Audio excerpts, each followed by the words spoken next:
மக்கள் நல கூட்டணி உருவானால் தமிழக அரசியலில் பெரும் மாற்றம் ஏற்பட்டிருப்பதாக அந்த கூட்டணியில் இடம்பெற்றிருக்கும் கட்சிகளின் தலைவர்கள் தெரிவித்திருக்கிறார்கள். மக்கள் நல கூட்டணியின் 3ஆம் கட்ட தேர்தல் பரப்புரை சென்னையை அடுத்த ஆவடியில் இன்று தொடங்கியது. தேர்தல் பரப்புரையில் பேசிய இந்திய கம்யூனிஸ்ட் கட்சியின் மாநில செயலாளர் முத்தரசன், யாருடன் கூட்டணி அல்ல என்பதை தாங்கள் வெளிப்படையாக தெரிவித்து வருவதாக தெரிவித்தார். மக்கள் நல கூட்டணி அமைந்தால்தான் மற்ற கட்சிகள் கூட்டணி குறித்து முடிவெடுப்பதில் தாமதம் ஏற்படுவதாக விடுதலை சிறுத்தைகள் கட்சித் தலைவர் திருமாவளவன் கூறியுள்ளார். அண்ணாவின் மறைவிற்கு பிறகு திமுகவும் அதிமுகவும் தமிழகத்தை சீரழித்து விட்டதாக வைகோ சாடினார். இந்த இரு கட்சிகளும் தற்போது திராவிட கொள்கைகளை பின்பற்றுவது இல்லை என்று மார்க்சிஸ்ட் கம்யூனிஸ்ட் கட்சியின் மாநில செயலாளர் ஜி ராமகிருஷ்ணன் குற்றம் சாட்டினார்.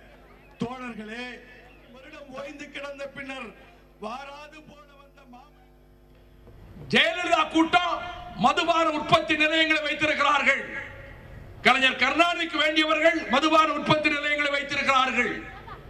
இவர்கள் யாரும் கடைகளை மூட மாட்டார்கள். நாங்கள் மதுபான ஆலைகளை மூடுவோம். பணத்துக்கு என்ன செய்வீங்க?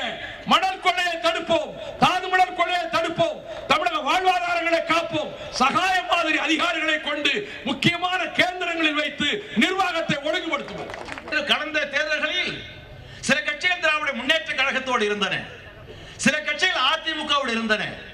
ஆனால் 47 ஆண்டு காலமாக அவர்கள் உடன்பாடு வைத்து அவர்களை திருத்துவதற்கு முயற்சி எடுத்தோம், முடிவு செய்து விட்டோம். அவர்களை திருத்த முடியாது, திருந்த மாட்டார்கள். அதற்கு மாறாக அவர்களை தோற்கடிப்பதுதான் சரியான மாற்று பாதை என்று முடிவெடுத்து ஏதோ நாங்கள் கூடியது தேர்தலுக்காக அல்ல.